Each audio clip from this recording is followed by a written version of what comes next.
دوستوں، آپ کو یاد ہوگا 90s میں black and white T V پر صرف دوردرشن آیا کرتا تھا۔ دوردرشن کی یاد آج بھی لوگوں کے ذہنوں میں تازہ ہے کہ کس طرح سادگی کے ساتھ کھلے الفاظ میں خبریں پڑھی اور بولی جاتی تھی، اور وہ خبریں بتائی جاتی تھی جو بھارت کی گنگا جمنی تہذیب کو زندہ رکھا جائے۔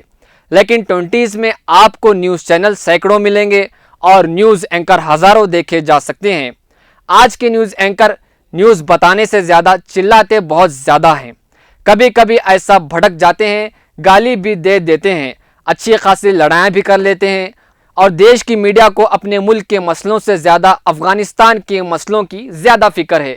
گودی میڈیا آپ کو یہ نہیں بتائے گی کہ اچھے دن آنے والے تھے، وہ کیا ہوئے، 2 کروڑ روزگار دینے کا وعدہ کیا ہوا، اس کا کیا ہوا، اس پر سوال اٹھانے کی میڈیا کی جرأت نہیں ہے۔ اور گودی میڈیا یہ نہیں بتائے گی کہ پیٹرول اور ڈیزل کی قیمتوں میں بے تحاشا اضافہ ہو رہا ہے۔ ایل پی جی کی آسمان چھوتی قیمت، ناکام جی ایس ٹی، مہنگائی اور فارمر بل کے خلاف 9 مہینوں سے کسانوں کے احتجاج و مظاہرہ، اور بھارت میں عورتوں کی دن دہاڑے عزت پامال کی جا رہی ہے۔ ان مسئلوں پر بحث نہیں کرے گی، مگر پاکستان کے اوپر ہفتوں بحث ہوگا، اور میڈیا میں اتنا جھوٹ بتایا جاتا ہے جس کی کوئی انتہا نہیں۔ حال ہی میں نیوز چینل پر ایک ویڈیو دیکھا گیا جس میں طالبان کو جوڑا گیا۔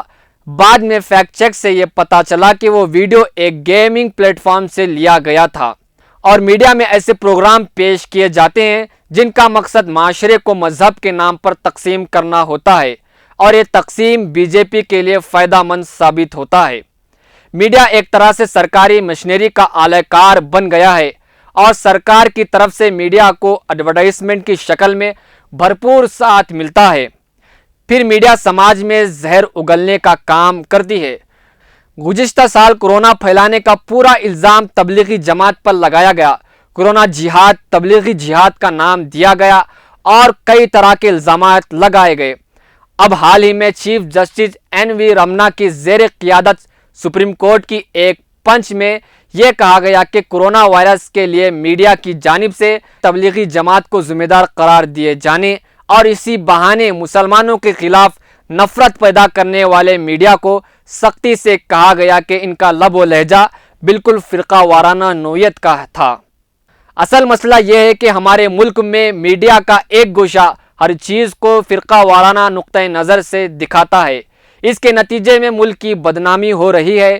میڈیا حکومت کی ناکامیوں کو عوام کے سامنے پیش کرنے اور حکومت سے سوال کرنے کے بجائے میڈیا نے خود کو ایک مخصوص رنگ میں رنگ لیا ہے، اور وہ حکومت کے تلوے چاٹنے میں زیادہ مصروف ہے، جبکہ میڈیا کا یہ اولین اور بنیادی فرض یہ ہے کہ عوام کو پیش آنے والی مشکلات اور مسائل پر حکومت وقت سے سوال کرے اور مظلوموں کو انصاف دلانے کا کام سر انجام دے۔